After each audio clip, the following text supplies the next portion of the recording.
আসসালামু আলাইকুম। আশা করি ভালো আছেন। আমি বাজার থেকে আইয়া নদীর চিংড়ি মাছ আনছি। এই যে দেখেন কি সুন্দর চিংড়ি মাছগুলা।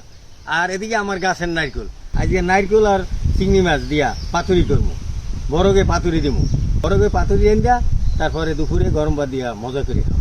দর্শক, পাতুরি দেওয়ার জন্য এখন কেলা গাছের গোড়ায় যাই। কেলা গাছ থেকে কেলার বরফ কাটতে দেব।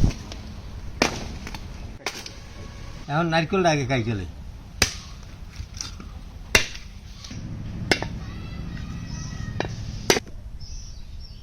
বাহ, সুন্দর নারকেল হয়েছে।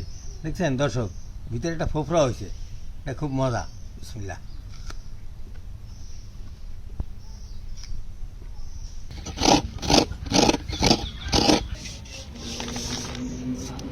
পেঁয়াজ কুচি,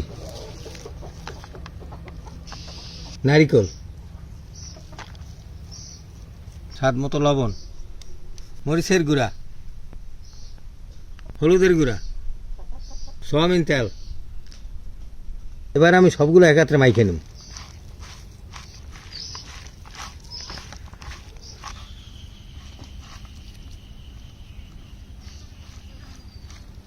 এবার মাছটাকে ভালোভাবে বরফ দিয়ে ঢাইকে নেব।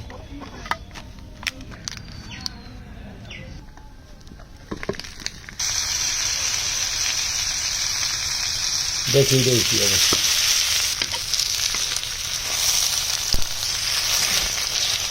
কত রয়েছে।